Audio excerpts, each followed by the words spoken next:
Hello student. अभी आज देखेंगे 12वीं क्लास के पाठ का नाम और लेखा का नाम कैसे हम ट्रिक से याद रखेंगे, क्योंकि अधिकतर स्टूडेंट बोलते हैं कि सर याद तो करते हैं पर भूल जाते हैं। तो हम आपके दावे के साथ बोल सकते हैं स्टूडेंट कि अगर मेरे वीडियो को पूरी तरह से देख लिए तो आप कभी भी नहीं भूलेंगे। तो सबसे पहले पाठ का नाम है बातचीत और लेखा का नाम है बालकृष्ण भट्ट। तो देखेंगे स्टूडेंट कि बातचीत को हम ट्रिक से कैसे याद रखेंगे, पाठ का नाम और लेखा का नाम। तो बातचीत जो है वह अधिकतर बच्चों से किया जाता है। तो यहाँ पे देखिए बालक वर्ड्स है, तो बातचीत अधिकतर बालक से किया जाता है, इसलिए लेखा का नाम क्या होगा, बालकृष्ण भट्ट। नेक्स्ट आगे बढ़ते हैं स्टूडेंट। उसने कहा था लेखा का नाम है चंद्रधर शर्मा गुलेरी। चंद्रधर शर्मा गुलेरी, इसको कैसे याद रखेंगे?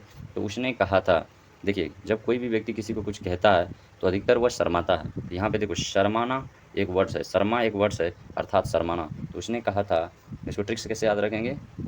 तो चंद्रधर शर्मा गुलेरी। नेक्स्ट है संपूर्ण क्रांति का ना संपूर्ण क्रांति का लेखक का नाम है जयप्रकाश नारायण। इसको कैसे याद रखेंगे? तो संपूर्ण क्रांति का लेखक का नाम है जयप्रकाश नारायण। तो इसको ट्रिक से याद रखने के लिए स्टूडेंट क्या करेंगे? देखिए जब क्रांति होता है तो क्या लगता है, जब क्रांति कभी भी होता है तो जयकारा लगता है। क्या लगता है? जयकारा लगता है। और जब भी क्रांति होती है क्या होता है?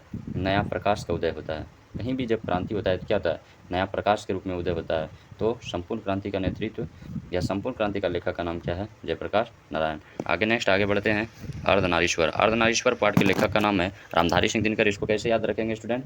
तो अर्धनारीश्वर मतलब आधा नारी और आधा पुरुष, अर्धनारीश्वर। तो इसमें जो है इसको ट्रिक से कैसे याद रखेंगे? तो रामधारी सिंह दिनकर। तो देखिए इसमें राम और धारी, देखिए राम भगवान और सीता माता एक ही ईश्वर है। राम जो है वो क्या है? ईश्वर है और वह है पुरुष, और सीता माता क्या है?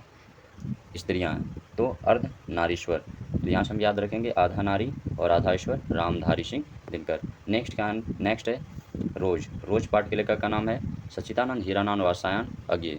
तो देखिए हम इसको कैसे ट्रिक से याद रखेंगे स्टूडेंट? तो रोज जो है हमें क्या बोलना चाहिए? सच बोलना चाहिए। हमें रोज क्या बोलना चाहिए? सच बोलना चाहिए। और यहाँ से याद नहीं, तो रोज हमें क्या बोलना चाहिए? सच बोलना चाहिए। तो रोज कहानी का लेखक का नाम होगा सच्चिदानंद हीरानंद वात्स्यायन अज्ञे। आगे बढ़ते हैं स्टूडेंट। एक लेख और एक पत्र। तो हम इसको कैसे याद रखेंगे स्टूडेंट? तो देखिए जब हमारे देश क्या थे? गुलाम थे। तो हमारे जो भगत सिंह थे ये स्वतंत्रता सेनानी थे।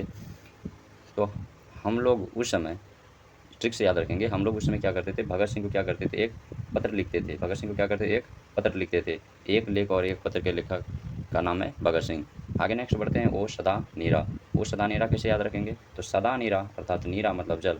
सदा जो जल होता है वो स्टूडेंट किस में रखा जाता है? जल जो हमेशा या सदा कहाँ रखते हैं हम लोग? जग में रखते हैं। इसलिए क्या होगा? ओ सदा नीरा का जगदीश चंद्र माथुर।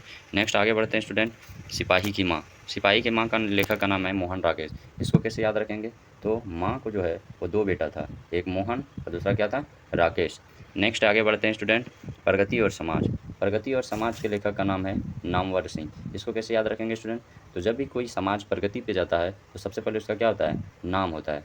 जब समाज प्रगति पे जाता है क्या होता है? नाम होता है। इसको कैसे याद रखेंगे स्टूडेंट? प्रगति और समाज के लेखक का नाम है नामवर सिंह। आगे नेक्स्ट है स्टूडेंट जूठन। जूठन को कैसे याद रखेंगे स्टूडेंट? तो जूठन जो है, जूठन पाठ के लेखक का नाम है ओम प्रकाश वाल्मीकि। तो इसको कैसे याद रखेंगे? तो जब भी कहीं जूठा गिरता है स्टूडेंट तो जूठा अंधेरा में दिखाई नहीं देता है। जूठा किस में दिखाई देता है? तो प्रकाश में दिखाई देता है। जूठा किस में दिखाई देता है?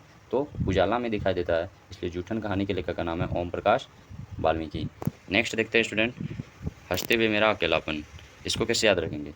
तो हंसते हुए मेरा अकेलापन, जब कोई लड़का अकेलापन में रहता है या अकेला रहता है तो वो क्या होता है? हंसता है। और हंस के अपने शरीर का, हम लोग गाँव में समाज में बोलते हैं कि वो स्नान कर रहा था और हंस के अपना शरीर का क्या निकाल रहा था? मैल निकाल रहा था। तो हंसता हुआ मेरा अकेलापन अर्थात अकेलापन में हंस के क्या निकाल रहा था लड़का? अपना शरीर का मैल निकाल रहा था। मलयज। हंसते हुए मेरा अकेलापन का लेखक का नाम है मलयज। नेक्स्ट है त्रिज। त्रिज का लेखक का नाम है स्टूडेंट उदय प्रकाश। इसको कैसे याद रखेंगे? तो तिरछा जो होता है वो किस? सूर्य का प्रकाश। तिरछा जो आता है वो किसका आता है? सूर्य का प्रकाश पृथ्वी पर आती है। तो और उदय, उदय का मतलब सूर्य उदय होता है। तो त्रिज, सूर्य जब उदय होगा उसका प्रकाश कैसा होगा? तिरछा होगा। इसका मतलब त्रिज कहानी के लेखक का नाम क्या हुआ? उदय प्रकाश। तो थैंक यू।